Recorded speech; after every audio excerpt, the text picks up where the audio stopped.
You okay? Yeah, all good, great. Come on. Oh my god. I'm sorry. Your roommates are right. You really hate spaces. No, I don't. It's not hate. Hate's a strong word. I guess I just don't understand why anyone would use spaces over tabs. Like, if it's all the same, well, why not just use tabs? I mean, I do not get why anyone would use spaces over tabs. I mean, why not just use Vim over Emacs? I do use Vim over Emacs. Oh, God help us. Okay, you know what? I don't think this is gonna work, because there's no way I'm gonna be with someone who uses spaces over tabs. Richard! Wow, okay. Goodbye. 1 tab saves you 8 spaces.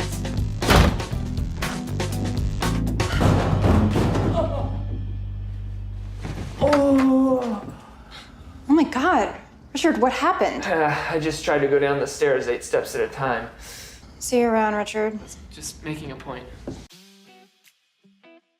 Sebagai disclaimer, kita nggak akan ngebahas mengenai bagus, jelek, atau benar, salah. Ini lebih ke persetujuan bersama di musyawarah mufakat. Misalnya nanti kita setujunya spasi over tab. Bukan berarti spasi lebih baik kalau dibandingkan dengan menggunakan tab. Dan karena scope dari project kita ke depannya kebanyakan masih menggunakan JavaScript, TypeScript, dan khususnya Next.js, maka pembahasan convention dan standardization-nya itu akan terbatas di seputar itu dulu. Kedepannya misalnya kita udah punya keleluasaan lebih untuk pakai bahasa pemrograman yang lain, atau scope-nya sudah mulai meluas, kita akan revisit standardization dan convention ini, lalu kita akan update lagi. Di awal dulu kan kita ceritanya mau membangun sebuah culture atau budaya di mana proses kerjanya itu super efisien, sehingga sebagai pimpinan mampu memberikan arahan yang jelas, dan sebagai tim mampu mendeliver produk secepat-cepatnya. Nah, kita akan bisa mencapai tujuan tersebut dengan cara mengotomasi segala proses sebisa mungkin. Salah duanya adalah convention dan standardization. Kita langsung aja ya, mulai dari convention dulu.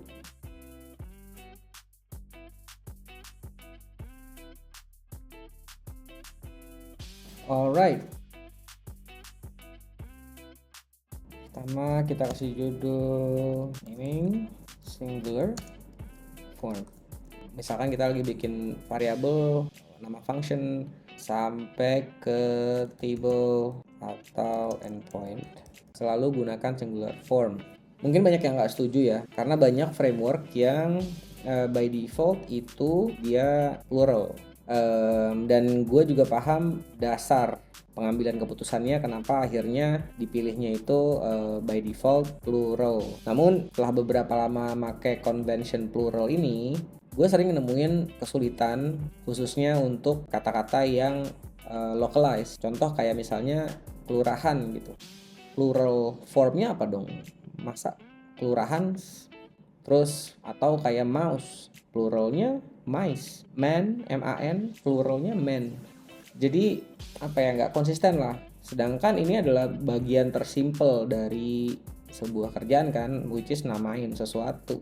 Ya daripada ribet, mendingan udah kita setujuin aja kalau semuanya pakai singular biar nggak pusing. Oke, kalau bisa satu kata, ngapain harus dijadiin 2 kata? Whenever possible, use a single word for variable. User instead of user list misalnya. Jika harus menggunakan lebih dari 1 kata, maka gunakan pattern sebagai berikut. Grouping, parent, child, lalu size, age, shape, color, origin, material, purpose. URL, API, URL, base, URL, host. Biasanya kan orang base URL kan. Alasan kenapa gua duluin groupingnya karena kalau misalkan kita begini sesuai dengan pengucapan lah ya, kayak base URL, host URL, atau API URL. Nanti begitu kita code, ininya jadinya mencar kan, padahal dia groupingnya kan harusnya URL nih. Nyari tahu misalnya gitu, itu bakalan sedikit lebih rumit dibandingin kalau kita grouping kayak gini. Nextnya itu order. Ini cukup gampang. Setelah ini comfort. Ini maksudnya tuh pilih bahasa yang lebih representatif lah untuk case kita. Jadi kayak tadi misalnya kelurahan. Kalau misalkan memang nggak ada yang bisa mewakili kata kelurahan di dalam bahasa Inggris misalnya ya udah pakai aja kelurahan gitu. Tapi gue paham juga bahwa by default orang tuh langsung akan bikin variabel dan segala macam itu pakai bahasa Inggris. Kalau misalkan memang udah, yuk kita pakai bahasa Inggris aja gitu ya untuk semuanya. Paling nggak menggunakan spelling dan grammar yang tepat juga gitu. Jangan menginggriskan bahasa Indonesia.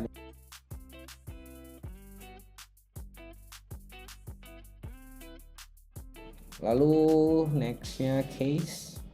Kan ada camel case, ada snake case, ada Pascal case, ada kebab case kan. Iya, ini secara umum gunakan camel case. Jadi untuk variabel, untuk function, untuk field di table. Pascal case untuk class names boleh lah, dan and for variabel atau function yang memang sudah ditentukan oleh convention si bahasa programannya atau si frameworknya, kayak komponen ya, komponen atau exported function. Lalu terakhir use kebab case untuk file name dan endpoints. Kita commit dulu yuk.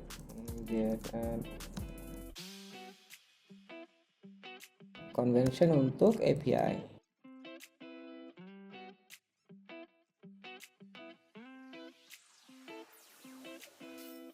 Don't overcomplicate. Simple aja. Do not add any prefix to your API. Nah, ini kan redundant nih, API gitu. Ada API di depan sama ada API di sini gitu. Mendingan dipolosin aja. Jadi ini to avoid redundancy. Oke, nextnya itu API itu harusnya versionless. Version bukan tanggung jawab si API servernya. Contoh misalnya V1 gitu ya. Ini harusnya itu gini aja. Oke. Terus separation, dimana kalau misalnya ada major version bump dari version 1 ke version 2, sebaiknya bikin service baru daripada harus numpukin di service yang ada nih. Misalnya kita punya service core API, terus di dalamnya ada order / transaction. Terus misalnya kita mau update ini ke version 2 nih, ini si version 1 core API version 2 karena mengikuti yang atas nih. Nah, jadi kita nggak boleh kan bikinnya /order v2 gini, nggak boleh kan. Jadi mendingan bikin service baru, misalnya ini namanya Alex gitu. Ya udah, kita bikin core API versi 2. Ya ini bisa kita maintain kan, jadinya sama-sama order transaction. Cuma nanti di proxy-nya atau di gateway-nya ya tinggal diarahin. Transaction itu ya diarahinnya ke si Bob.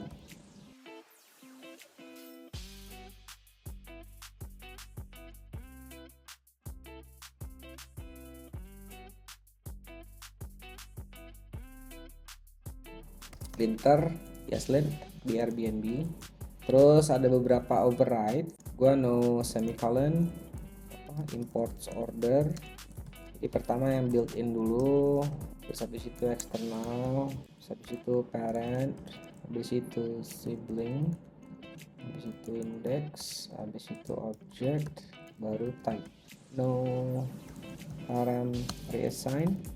Jadi ini exclusively use const for immutability.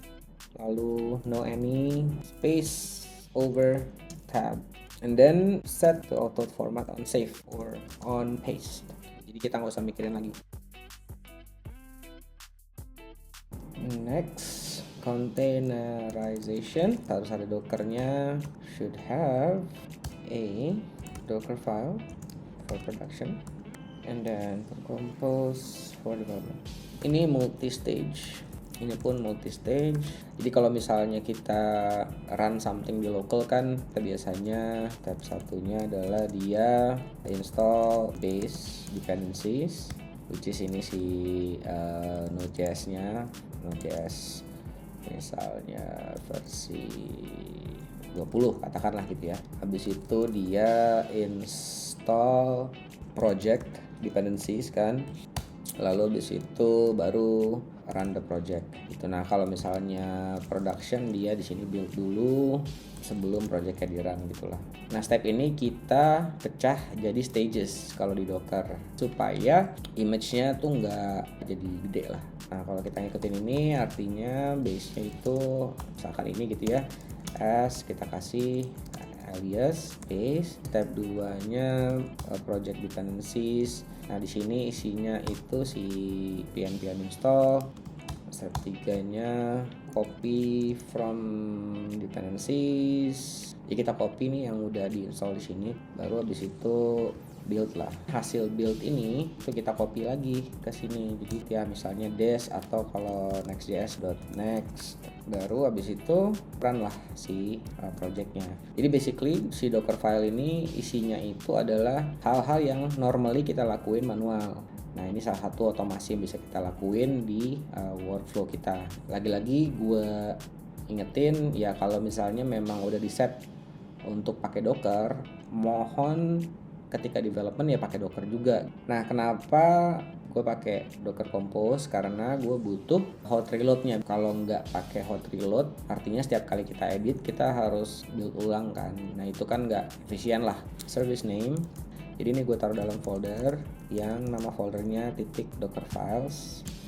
Container name ya sama, gue samain sama service name.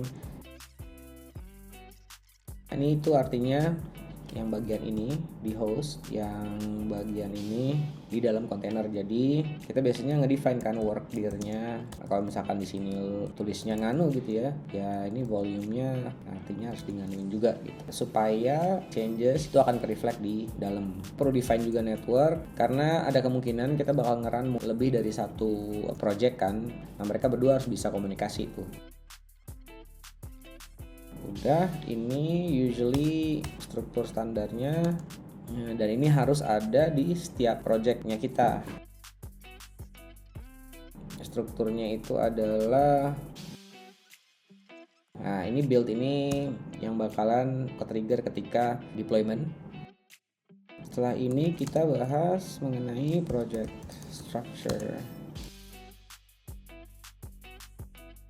Copy a whole folder, paste, lalu find in folder, terus replace. Gimana caranya menstrukturkan projectnya supaya kita bisa ngelakuin ini.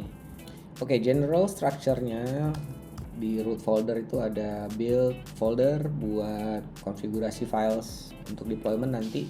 Terus ada changelog, setiap release kita ngisi ini, sama readme juga penting. Ini isinya biasanya how to run, prerequisitesnya apa aja dan segala macam. Di Next.js kan kalau misalkan katakan kita pakai app router, itu kan dalam folder app, misalnya kita bikin folder namanya blog, itu kan di sini dia ada page.tsx kan. Ngemodularinnya mereka semua taruh di komponen sini, di folder komponen sini gitu. Nah, kalau kita nggak, folder komponen sini benar-benar diisi oleh komponen yang kita install dari Shetcian. Nah, kalau dia kan punya convention itu komponen /UI kan. Walaupun ini bisa di set sih di components.json, cuman ya betulnya maunya dia gitulah. Nah, gue ada satu proposal. Kalau sekarang gue nyebutnya constructor. Intinya ini adalah folder that will encapsulate a page. Katakan si /blog ini adalah halaman yang isinya list of blog post gitu kan, search components, listnya misalnya dia mau ada toggle antara list dan grid, lalu ada load more ya dan lain sebagainya gitulah ya. Kalau misalnya kita taruh itu semua di sini, tingkat readability-nya si file ini tuh jadi rendah banget karena kan bakalan banyak kan. Di sini misalnya ada state management-nya. Kalau kita perlu hooks di sini. Nah, jadi di Next.js ini kita nggak bisa nih. Di sini kita kasih page buat search.txx. Makanya semua orang itu dia taruhnya di sini di components. Nanti ada components namanya katakanlah blog search. Buat gua ini tuh untuk membentuk satu halaman udah nyebar-nyebar gini kan filenya. Jadi gua propose-nya di page tsx-nya isinya itu dia nge-refer ke si constructor folder. Contoh kalau misalkan si blog berarti dia import. Kalau kita pakai constructor model ini, kita juga punya fleksibilitas lebih untuk nge-grouping pages-nya. Selain itu juga kalau kita bikinnya plek-plekan ngikutin yang dibilang sama si Next.js, maka agak susah buat kita untuk mencapai ini.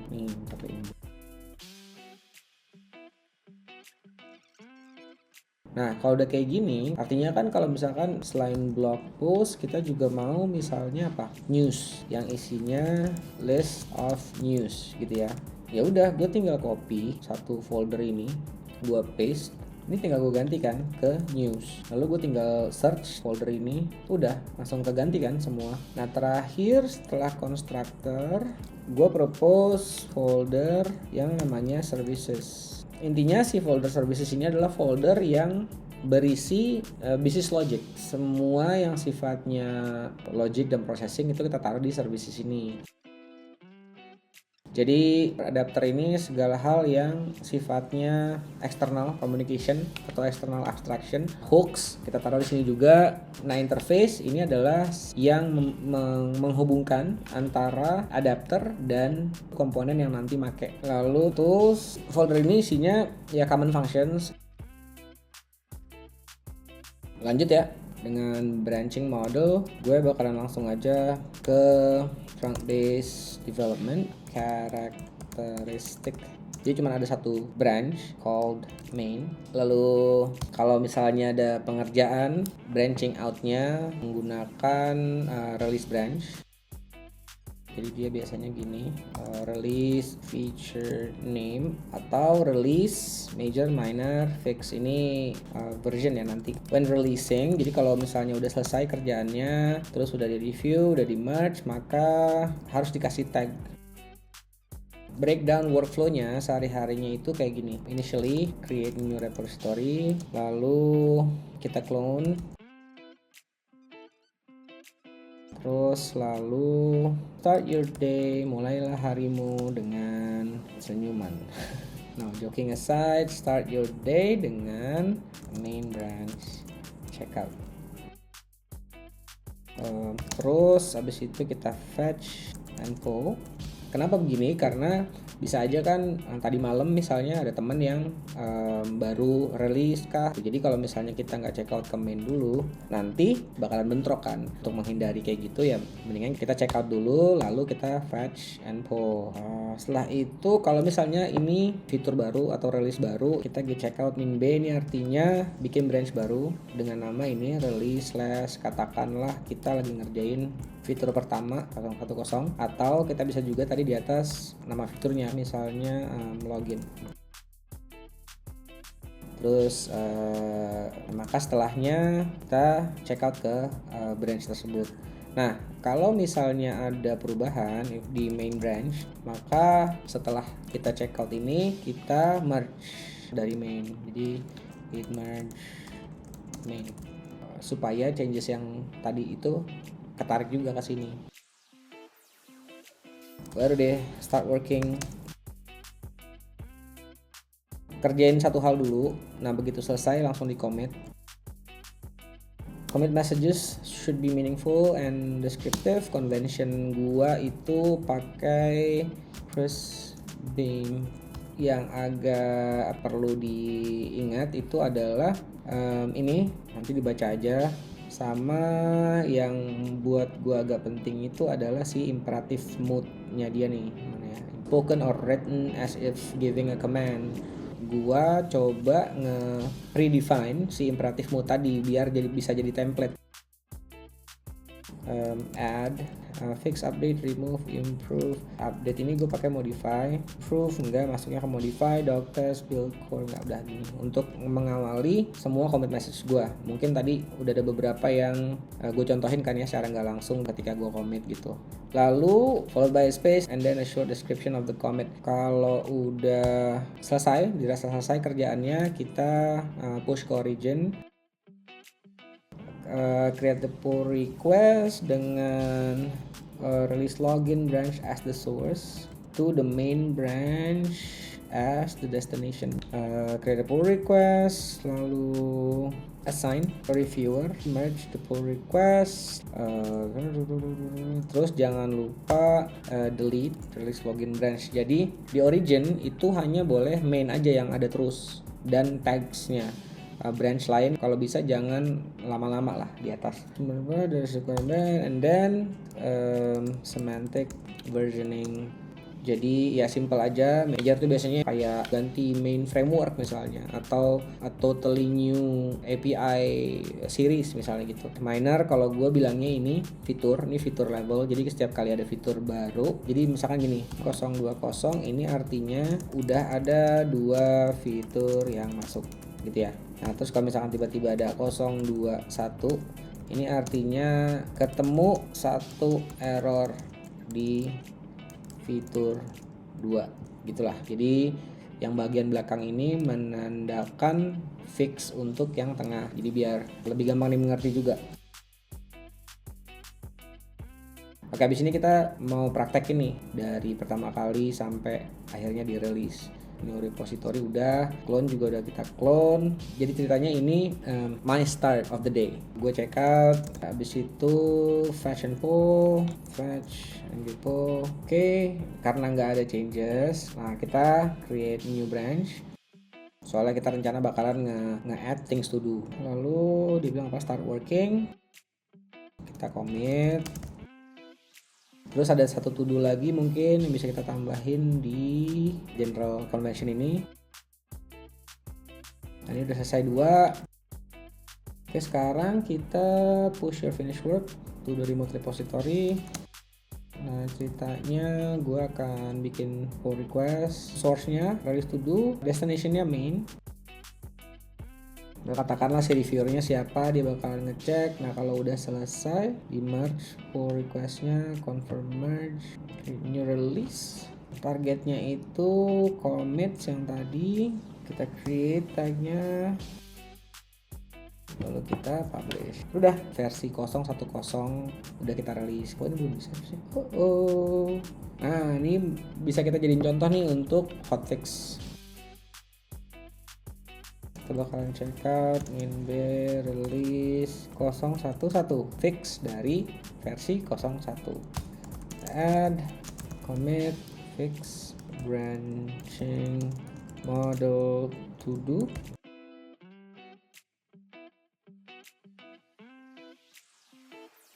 Untuk branching models kan bukan hanya trunk based development aja kan, ada yang namanya Git flow. Nah dulu pertama gue pakai ini dan menurut gue ini cocok untuk tim yang baru mencoba mengimplementasikan Git karena ini kayak safety measure-nya banyak. Jadi buat mereka yang confidence levelnya masih rendah, gue nyaranin pakainya Git flow dulu sampai timnya paham manfaat dari Git itu apa, barulah mulai coba pakai trunk based. Kita kan tujuannya itu kan ini ya, to efficiently build quality product. Jadi kita menitik beratkan di gimana caranya supaya cara kerjanya efisien gitu. Hal yang akan kita lakukan demi mencapai efisiensi tersebut kan adalah otomasi nih. Kalau kita ilustrasikan from idea to customer-nya itu garis horizontal gini, jadi semakin sedikit proses di antara ini, maka semakin cepat juga nyampe ke sini kan. Nah, Git Flow cocok untuk tim yang baru saja akan mengadopsi Git atau mengimplementasi Git karena dia proses isinya itu sangat banyak. Hanya untuk bagian branching modules doang nih. Sedangkan kan di sini kemarin kita ada problem identification, ada problem breakdowns. Lalu di sini nanti ada deployment. Mungkin sebelum deployment ada testing dulu. Di deployment tuh dalamnya ada build. Hal yang menghambat kerjanya tim adalah rasa takut. Jadi apa-apa takut gitu, mau di push ke production takut, mau di ini takut, segala macam takut. Jadi confidence levelnya itu rendah. Kenapa bisa rendah? Karena kalau kita mau tarik ke bahasan kita yang di awal-awal, karena mereka kebiasaan ngerjain tuh nggak satu-satu. Jadi nggak start small, nggak release often, nggak commit often. Artinya kan hal yang di deliver itu selalu banyak kan. Semakin banyak yang kita deliver, maka semakin tinggi juga kemungkinan adanya error. Maksudnya kan gini, kalau kita release 5, maka ada kemungkinan kita bikin kesalahan 5 kali. Tapi kalau kita release 1, kemungkinannya ya kita cuma bikin salah sekali. Kalau kita dihadapkan dengan sebuah kemungkinan di mana kita akan melakukan 5 kesalahan, maka ketika ada kesalahan yang terjadi, 1 lah katakan dari 5, waktu yang dibutuhkan untuk kita recover juga jadi lebih lama kan, karena problem isolationnya jadinya 1:5. Kita harus nemuin 1 dari 5 hal yang kita rilis tadi. Pun kalau misalkan ternyata 5-5-nya error, artinya waktu pengerjaannya kan jadi dikali 5 gitu. Nah, jadi cara pertama kita mengatasi rasa ketakutan tadi adalah kita rilisnya small, ngerjainnya satu-satu, sehingga kalau ada error, problem isolationnya cepat, waktu yang dibutuhkan untuk recovery itu sangat rendah, yang secara nggak langsung akan meningkatkan confidence levelnya si tim kan. Ya kalaupun rusak, gue tahu yang mana yang rusak, dan gue akan langsung tahu lokasinya di mana, dan gue ngebenerinnya akan cepat gitu. Summary dari bahasan kita hari ini, mungkin kita berusaha sebisa mungkin untuk mengautomasi workflow dengan bantuan convention dan standardization supaya konsep copy folder, paste, lalu find in folder, terus replace bisa kita replicate dan kita iterate, sehingga setiap kali ada kerjaan baru kita udah menghemat banyak waktu dan kita bisa langsung ke pokok permasalahan gitu. Lalu salah satu hal yang menghambat itu adalah rasa ketakutan yang berlebih. Rasa ketakutan yang berlebihan ini disebabkan oleh kebiasaan ngerjain sekali banyak, kebiasaan ngerilis sekali banyak juga. Oke, lalu sebelum kebiasaan ngerjain sekali banyak, ini juga kebiasaan datang dengan solusi, sehingga begitu ada salah maka tracing root cause-nya lama, problem isolationnya lama, implementing fix-nya jadi delicate karena takut nyentuh yang lain. Yang lain ini maksudnya di grup rilisnya tadi. Misalkan kita ngerilisnya 5 hal, ya ketika kita benerin yang satu ini takut kan kena yang lain gitu, karena dia di satu grup rilis yang sama gitu. Nah, ini juga mungkin kebiasaan bikin sesuatu yang tightly coupled. Rasa ketakutan di atas juga menyebabkan rendahnya tingkat keyakinan diri si tim gitu. Nah, harapannya kalau kita pelan-pelan mulai, ini mungkin kalimat yang paling sering gua ulang-ulang kali ya. Ini biasain datang dengan masalah, biasain nyelesain satu dulu baru ngerjain yang lain. Biasain diri dengan konsep loosely coupled, sehingga begitu ada salah maka tracing root cause-nya cepet. Orang cuma satu, problem isolationnya juga cepet. Orang cuma satu, implementing fix-nya juga jadi confident karena nggak akan nyentuh yang lain. Uang cuma satu. Oke, mudah-mudahan dapat gambaran sih ya. Maksudnya apa? Gue harap yang kemarin ini yang bagian sininya paling nggak nih ya udah clear lah ya. Udah gue contohin juga dengan apa kemarin problem identification sama kita nge-breakdown problem itu. Oke, I guess that's it. mengenai standarisasi dan convention. Again, kalau misalnya konten macam kayak gini cukup menarik buat lo tonton atau lo ikutin, feel free to subscribe. See you guys on the next one.